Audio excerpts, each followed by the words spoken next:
Bismillahirrahmanirrahim. Alhamdulillahirabbil alamin.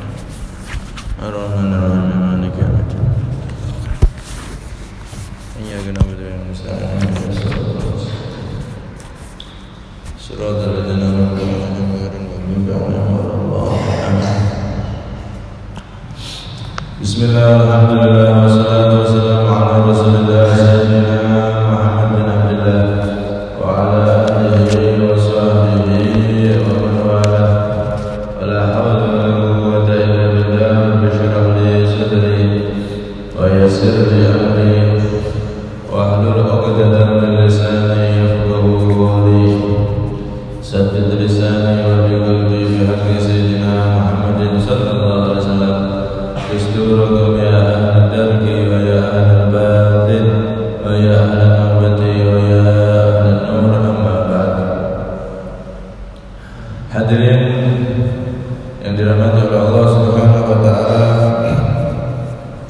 alhamdulillah kita semua ditakdir kembali bisa berkumpul bersama di majelis yang mulia ini dan di tempat yang mulia ini, majelis ilmunya Nabi sallallahu alaihi wasallam, sebagaimana yang dikatakan oleh beliau kepada Sayyidina Abu Dar radhiyallahu anhu, la anta ghudwa fata'allama baban min al-ilmi yu'malu bihi aw lam yu'mal khairun min an tusalliya al-farakah, kama qala Nabi sallallahu alaihi wasallam. Wahai Abu Dar, engkau pergi kemudian mempelajari satu bab ilmu, hadir di majelis mempelajari satu bab saja dari ilmu, baik diamalkan atau belum bisa diamalkan, pokoknya belajar ilmu, maka itu lebih baik daripada engkau di rumah sholat sunnah 1000 rakaat. Dan hadis-hadis yang semacam ini begitu banyak. Karena itu alhamdulillah kita bisa berkumpul bersama untuk membahas ilmu Nabi sallallahu alaihi wasallam, hadisnya Nabi sallallahu alaihi wasallam. Kita masuk pada hadis al-hadisul ashir, hadis yang ke-10. An Abi qala al-musannif radhiyallahu anhu wa nafa'ana bi bidarin amin. An Abi Hurairah radhiyallahu anhu qala, dari sahabat Abu Hurairah, sahabat Abu Hurairah radhiyallahu anhu, qala, beliau berkata, sahabat Abu Hurairah, manaqib dan cerita sejarah hidupnya sudah kita bahas di hadis yang sebelumnya. Beliau berkata, qala, bersabda Rasulullah sallallahu alaihi wasallam, itu Rasulullah sallallahu alaihi wasallam, innallaha thayyibun la yaqbalu illa thayyiba wa innallaha amara al-mu'minina bima amara bihil mursalin faqala ya ayyuhar rusulu kulu minat thayyibati wa'malu shalihan wa qala ya ayyuhalladzina amanu kulu min thayyibati ma razaqnakum.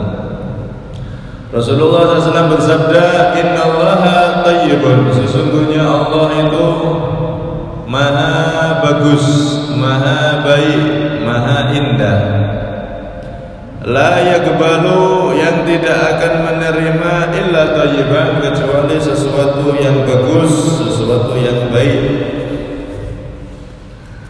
Wa innallaha, dan sesungguhnya Allah, amaral mu'minin, memerintahkan kaum mukminin, orang-orang yang beriman, bima amara bihil mursalin, dengan perintah sebagaimana para rasul.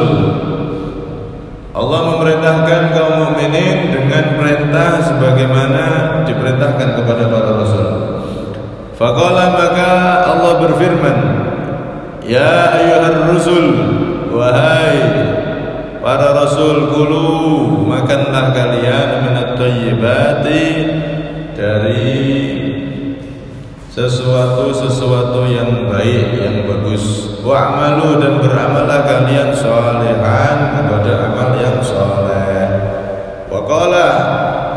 Dan berfirman itu Allah, ya ayyuhalladzina amanu, wahai orang-orang yang beriman, kulu, makanlah kalian min thayyibati ma razaqnakum, dari segala sesuatu yang baik yang telah kami rizkikan kepada kalian. Di sini Nabi SAW mengutip dua ayat.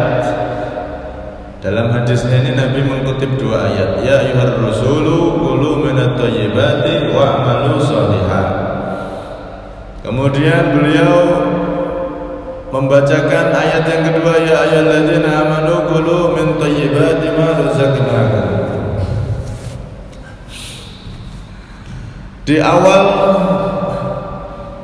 daripada hadis ini beliau mengatakan innallaha thayyibun, sesungguhnya Allah itu maha baik, maha indah, maha bagus.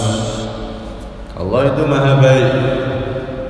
Kebaikannya daimil ihsan, selalu diberikan kepada para makhluknya. Allah itu maha baik, tidak pernah berbosan, tidak pernah bosan untuk selalu memberikan kebaikannya kepada para makhluknya, baik yang beriman ataupun yang tidak beriman. Semuanya diberi kebaikan oleh Allah Subhanahu wa taala. Yang beriman dikasih oksigen, nafas, hidup. Yang tidak beriman pun tetap dikasih kebaikan juga dari Allah Subhanahu wa taala di dunia ini. Adapun nanti di akhirat, kebaikan Allah khusus untuk orang-orang yang beriman. Allah itu maha baik, maha bagus, la yaqbalu illa thayyiban, dan tidaklah Allah itu menerima kecuali sesuatu yang baik, sesuatu yang bagus. Allah maha bagus, maha baik, dan tidak ada yang diterima oleh Allah kecuali sesuatu yang baik. Perkataan yang baik, perbuatan yang baik, pandangan yang baik, pendengaran yang baik. Yang diterima oleh Allah hanya yang baik-baik saja. Adapun yang jelek jelas bisa mendatangkan dosa dan murka Allah Subhanahu wa taala jika tidak segera bertobat. Karena itu kalau kita lihat dan telisik di dalam kehidupan Nabi, itu semuanya kan baik semua Nabi itu. Al-Habib Ali bin Muhammad Al-Habsyi radhiyallahu anhu Nabi, beliau itu mensifatkan Nabi dengan kata-kata yang ringkas tapi sudah mencakup semua. Beliau mengatakan la yaf'alu, la yaqulu wa la yaf'alu illa ma'rufa. Intisari dari sifat Nabi, perangai Nabi itu la yaqulu wa la yaf'alu illa ma'rufa. Nabi itu tidak ngomong dan tidak melakukan sesuatu illa ma'rufa, kecuali sesuatu yang baik. Tidak ada ucapan yang keluar dari Nabi kecuali ucapan yang baik. Tidak ada yang keluar dari perangai Nabi, perbuatan Nabi kecuali perbuatan yang baik. La yaqulu wa la yaf'alu illa ma'rufa. Ini satu kalimat yang ringkas tapi menggambarkan sosok betapa indahnya Rasulullah SAW dalam ucapan dan perangainya. Kenapa? Karena Allah memang tidak akan menerima dari manusia kecuali yang baik, kecuali yang baik. Orang bersedekah misalkan, kalau dari sesuatu yang tidak baik alias jelek atau yang haram, maka sedekahnya percuma. Sayyidina Imam, seorang sahabat besar Ibnu Abbas radhiyallahu anhu, beliau mengatakan manik tasaba malan haraman wa tasaddaqa bihi lam tuqbal minhu. Kata beliau, barang siapa yang bekerja menghasilkan harta yang haram disedekahkan, hasilnya semua sudah, hasilnya disedekahkan, maka lam tuqbal minhu.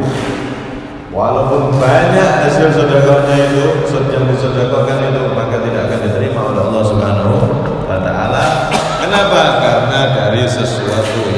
jelek atau sesuatu yang haram. Sebanyak apapun, bahkan segunung emas pun, kalau disedekahkan dari hasil yang haram, tidak akan diterima oleh Allah Subhanahu wa Ta'ala. Sepeser pun tidak akan diterima oleh Allah, karena Allah la yaqbalu illa thayyiban. Allah maha indah, maha baik, maha bagus, tidak akan menerima sesuatu kecuali sesuatu yang baik, yang bagus. Begitu juga seorang sahabat Rasulullah, Sayyidina Abi Hurairah, yang meriwayatkan hadis ini. Beliau juga meriwayatkan, man kasaba malan haraman fatasaddaqa bihi lam yakun lahu fihi ajrun wa kana itsmuhu alaih. Barang siapa yang bekerja menghasilkan harta yang haram, kemudian fatasaddaqa bihi, dia sedekahkan harta tersebut, lam yakun lahu fihi ajrun, dia tidak akan dapatkan pahala sama sekali. Bahkan wa kana itsmu alaih, bahkan dia mendapatkan dosa. Dia mendapatkan dosa dari perbuatan haramnya tersebut. Dari sesuatu haram disedekah malah dosa. Ulama mengibaratkan, man anfaqa minal haram fi ta'atillah kana kaman tahara thawba bil baul.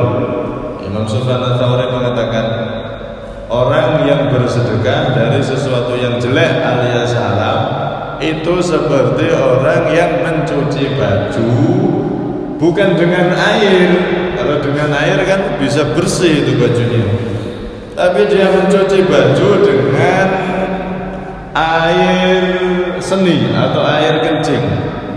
Bajunya bukan tambah bersih, bukan tambah wangi, tapi tambah kotor dan tambah bau serta najis.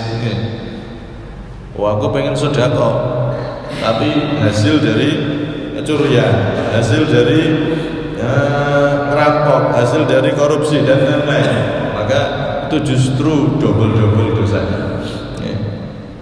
Harus bagaimana ya? Kalau itu hak orang wajib dikembalikan.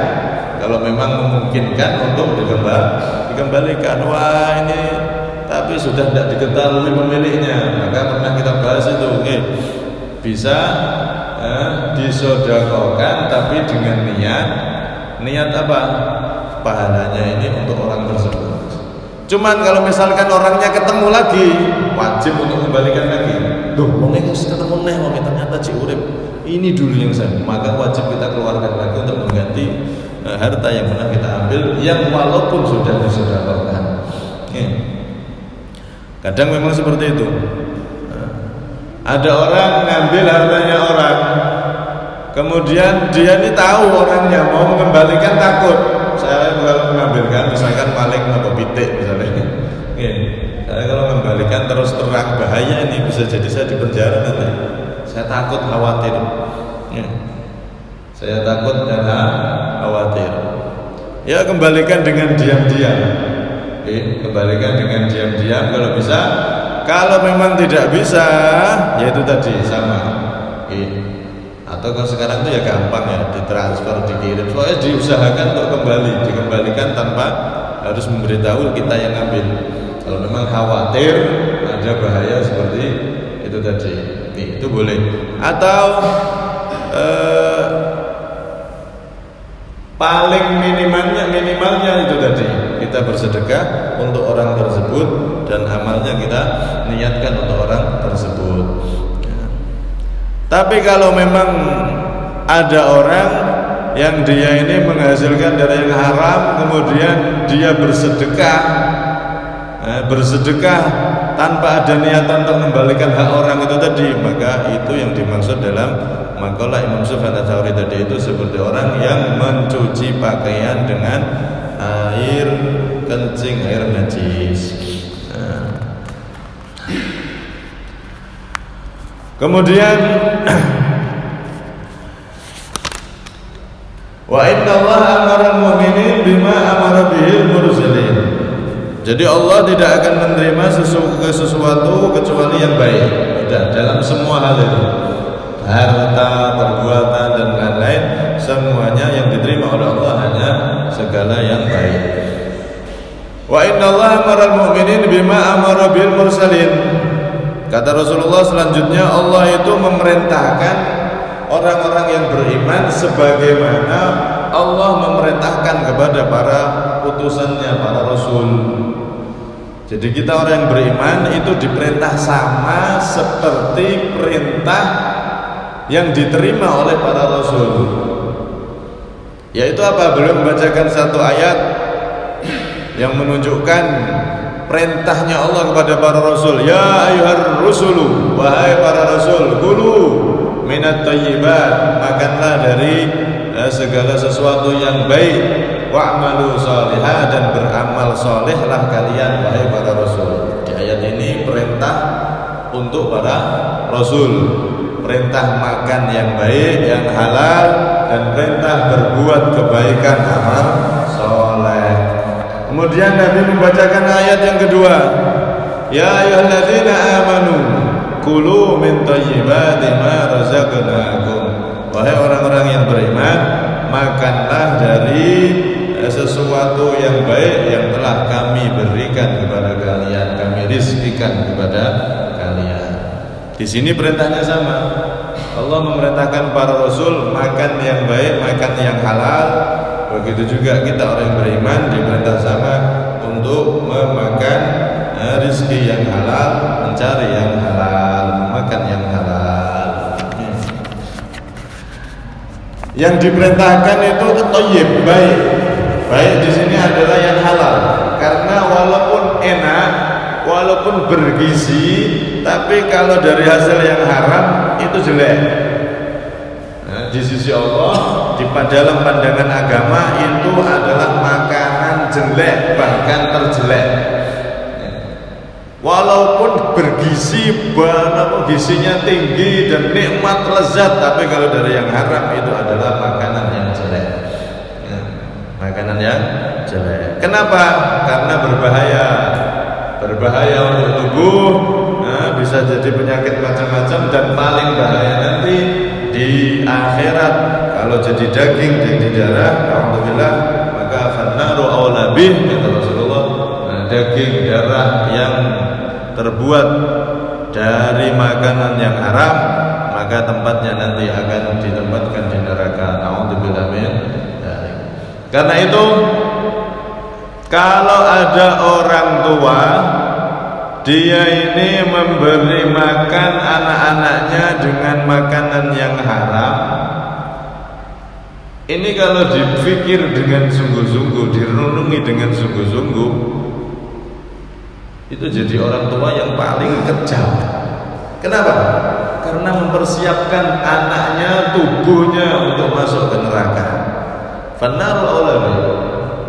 Kalau ada orang tua bakar anaknya, di dunia nek wong tua bakar anak itu kejam itu. Ada ibu mencelakai anaknya, kejam itu. Tapi ada yang lebih kejam lagi dari itu semua, apa? Orang tua yang sengaja memberi makan haram anak-anaknya. Ini berarti orang tua yang mempersiapkan anaknya untuk jadi bahan bakar api neraka. Alhamdulillah. Kalau ada orang tua bakar anaknya dengan api dunia masih mending. Ini orang tua yang memberi makan anaknya dengan makanan yang haram, itu berarti orang tua yang akan mempersiapkan tubuh anaknya dibakar dengan api neraka. Alhamdulillah. Karena itu makanan yang baik adalah makanan yang halal, walaupun gizinya kurang, proteinnya kurang misalkan. Makanan yang sederhana tapi kalau halal itu adalah makanan terbaik untuk tubuh kita dan anak-anak kita serta keluarga kita. Seorang imam besar, Sayyidina Imam Al-Khalifah, seorang khalifah yang adil, Umar bin Abdul Aziz. Ini sering saya ceritakan. Umar bin Abdul Aziz ini di kitab Da'watut Tammah, Al-Habib Abdullah bin Al-Haddad radhiyallahu anhu menceritakan panjang lebar tentang siapa beliau. Sampai-sampai beliau itu di zamannya saking adilnya, singa sama domba itu bermain bareng, serigala sama domba bermain bareng. Dan beliau selama menjadi pemimpin 2 tahun itu tidak pernah sempat kumpul dengan istrinya kecuali 2 atau 3 kali aja. 2 tahun ini sibuk ngurusi rakyat, sibuk ngurusi bagaimana rakyat ini sejahtera, bagaimana Islam ini bisa benar-benar tersebar dan benar-benar masyarakat ini kenal dengan agamanya dan jadi orang-orang yang akhlaknya bagus, pemuda-pemudinya bagaimana mereka supaya akhlaknya, kebiasaannya bagus. Terus seperti itu, saking adilnya beliau, saking sibuknya beliau, tidak sempat kumpul sama istri-istrinya kecuali hanya beberapa kali, 2 atau 3 kali selama 2 tahun, sekitar 2 tahun sekian jadi pemimpin. Itu beliau sampai seperti itu karena kesibukan beliau betul-betul memikirkan umat dan rakyatnya.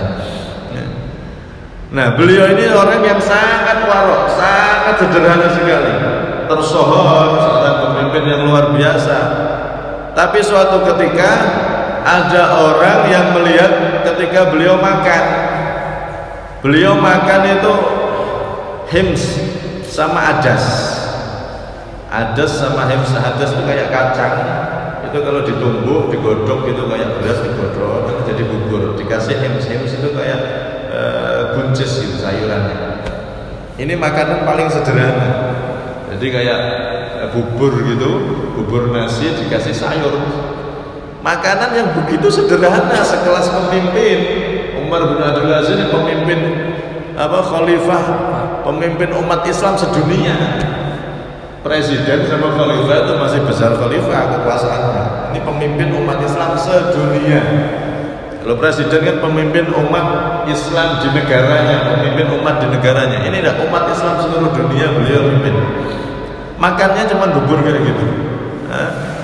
Maka ada yang heran, dia bertanya, ya Amirul Mukminin, Inna Allah Ta'ala yaqulu fi kitabih kulu min thayyibati ma razaqnakum. Wahai Amirul Mukminin, wahai pemimpinnya kaum mukminin, bukankah Allah itu telah berfirman di dalam Al-Qur'an, kulu min thayyibati ma razaqnakum, makanlah kalian dari sesuatu yang baik, yang bagus, yang telah aku berikan rizki kepada kalian. Doa Allah akan meletakkan kita makan yang baik, yang bagus, yang enak.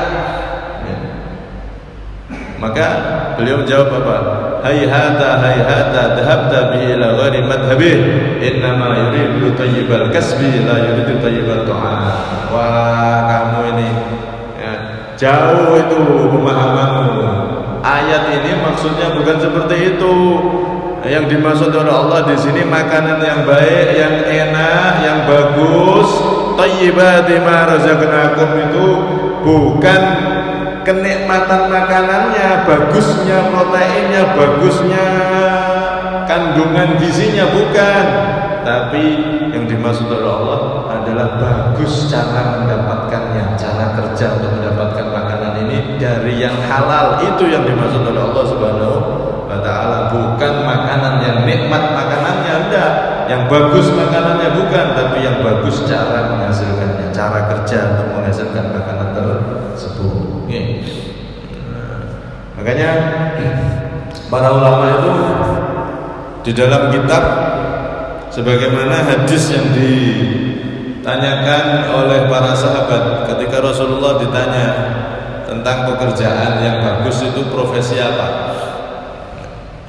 Su'ila Rasulullah SAW an afdalil kasbi. Beliau itu ditanya dari pekerjaan yang paling bagus.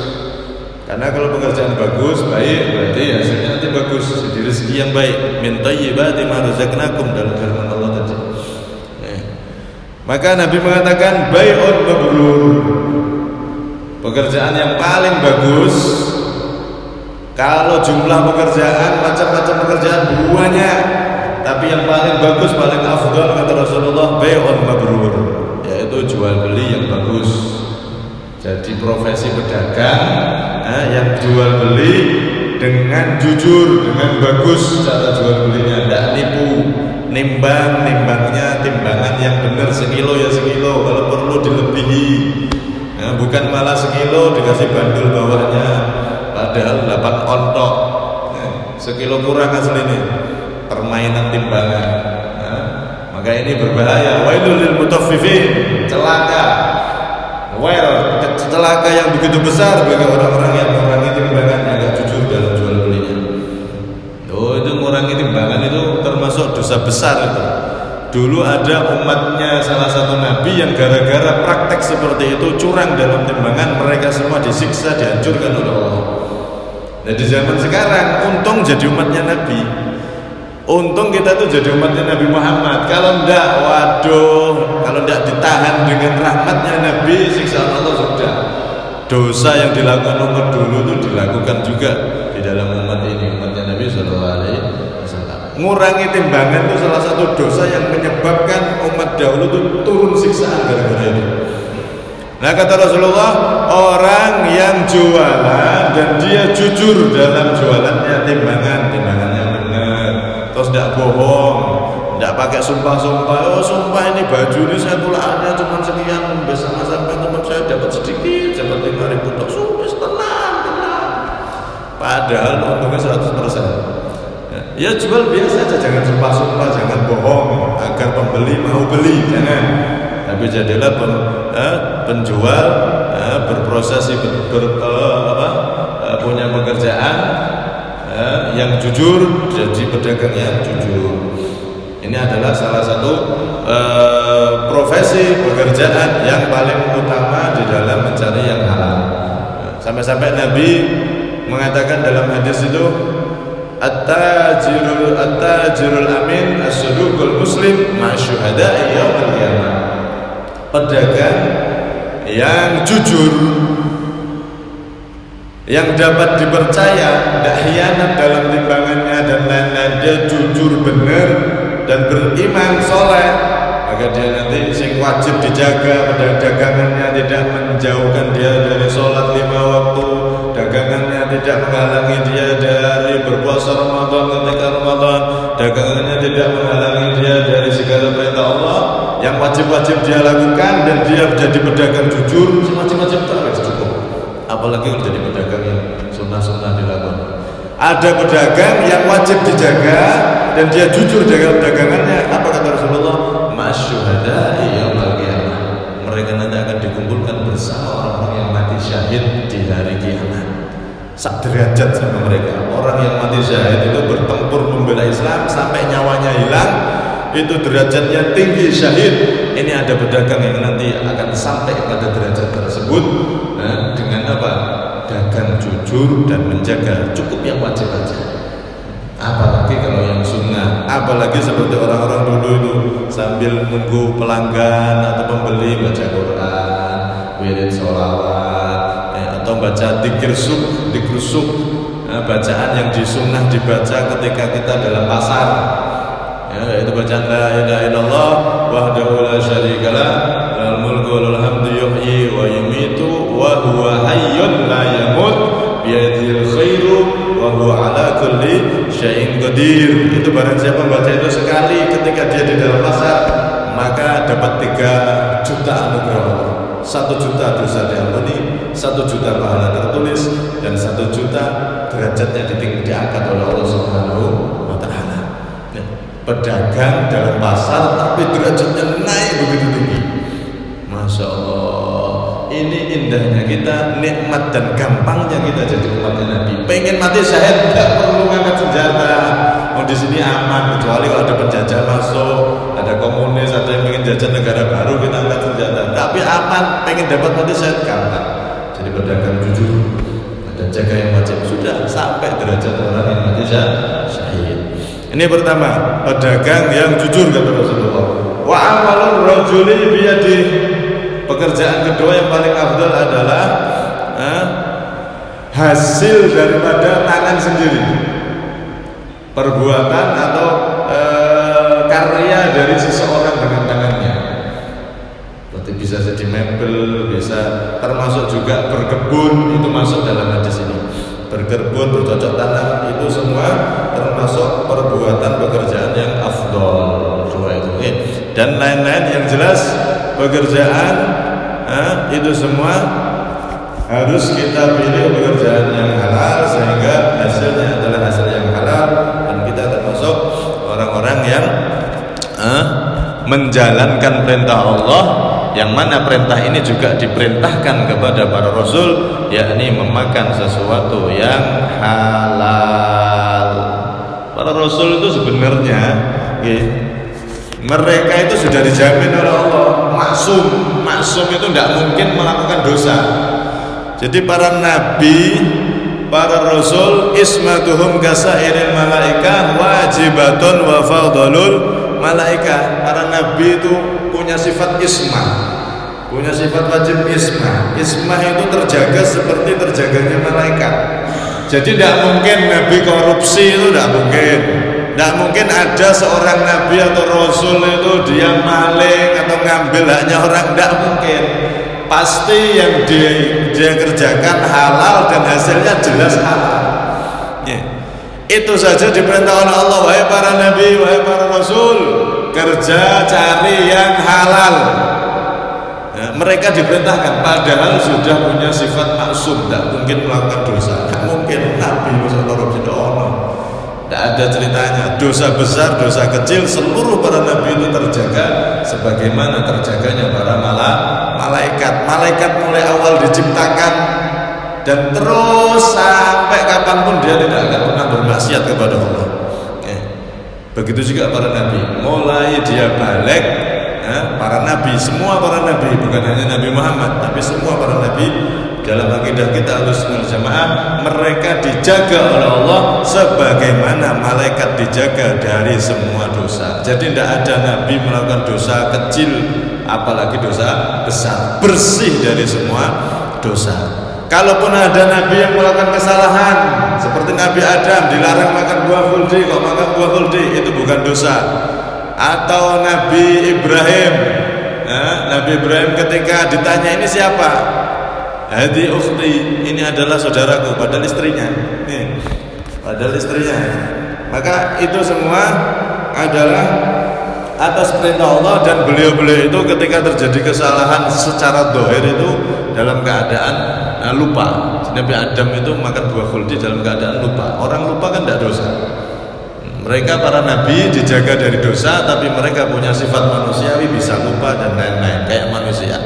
Yang jelas mereka para nabi itu dijaga oleh Allah, itu pun diperintah oleh Allah untuk berusaha mencari yang halal sebagaimana orang-orang yang beriman diperintah oleh Allah untuk mencari yang halal. Untuk mencari sesuatu yang baik, melakukan sesuatu yang baik, karena itu tadi Allah tidak akan menerima sesuatu kecuali sesuatu yang baik. Kemudian kalau kita diberi rizki oleh Allah, rizki lebih misalkan, maka itu disunahkan jangan terlalu mewah-mewahan, jangan terlalu mewah-mewahan.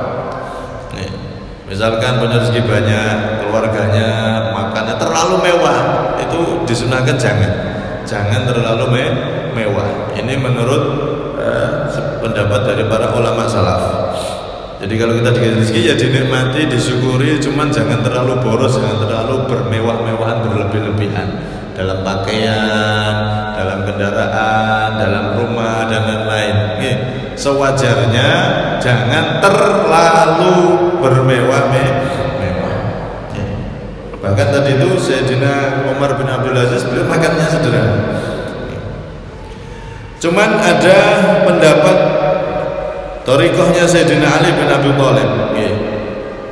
Kalau orang-orang salaf itu kan yang dipakai santri-santri itu biasanya itu tidurnya seadanya, makan seadanya, nggak pakai kasur, nggak boleh pakai kasur, nggak boleh pakai bantal. Itu kalau di pondok-pondok ada seperti itu, dilarang pakai kasur, dilarang pakai bantal, cukup pakai tikar aja, yang penting nggak kena lantai langsung, nggak dingin. Ada yang ulama itu ngikuti thariqahnya Sayyidina Ali, sebaliknya santri-santrinya suruh pakai kasur, suruh pakai bantal, penting nggak terlalu mewah tadi itu. Ini thariqahnya Sayyidina Ali. Kenapa seperti itu? Disuruh pakai kasur, disuruh pakai apa? Sebaliknya, ada sebagian ulama melatih santrinya sederhana, ada sebagiannya dilatih dinikmati, itu nikmat yang diberikan oleh Allah. Kayak kasur, kayak bantal. Kenapa? Karena biar syukurnya itu sampai ke hati. Nek makan enak, maksudnya enak tadi itu tidak terlalu tidak terlalu mewah ya, makan itu enak, nanti alhamdulillahnya itu tembus gitu, alhamdulillah sampai hati. Tapi nak makan sederhana, terlalu sederhana, makan alhamdulillah tapi enggak alhamdulillah sampai hati. Tidak bisa min somi mil golub, dari tembus sampai dalam hati itu tidak bisa. Ala kulli hal itu disesuaikan dengan rezeki yang diberikan oleh Allah kepada kita. Kalau memang rezekinya sedikit alias cukup untuk dibuat makan sederhana ya sederhana. Tapi kalau diberi rezeki lebih, boleh diberikan yang nikmat, ya, beri makan yang nikmat, tujuannya agar bisa ketika mensyukuri nikmat Allah itu bisa sampai ke dalam hati. Asalkan jangan sampai berlebihan dan jangan sampai itu tadi. Ya, kalau memang rezekinya sedikit ya jangan memaksakan diri untuk makan enak, akhirnya malah payah nanti ya. Walhasil intinya di sini perintah berbuat baik dan melakukan sesuatu yang baik ini juga perintah yang diperintahkan oleh Allah kepada para nabi, dan sungguh mulia orang-orang yang memperhatikan ini dalam makanan, dalam perbuatan dan lain-lain. Kalau berusaha memilih sesuatu yang bagus yang baik, maka berarti mereka menyerupai sesuatu yang diperintahkan kepada para nabi, para rasul, yaitu makan, berkata, berbuat sesuatu yang baik. Para nabi diperintahkan itu, nah kita mulia juga karena diperintahkan dengan perintah yang sama kepada para nabi. Semoga kita termasuk orang-orang yang dipilih oleh Allah dan dimuliakan oleh Allah, bisa melaksanakan perintah Allah ini sebagaimana para nabi, para rasul melaksanakan dengan baik, dan semoga dengan itu kita kelak bisa bertemu dengan para nabi dan khususnya Nabi kita Nabi Muhammad SAW di surga Allah. Amin Allahumma amin. Kurang lebihnya minta maaf. Assalamualaikum warahmatullahi wabarakatuh. Sirril Fatihah.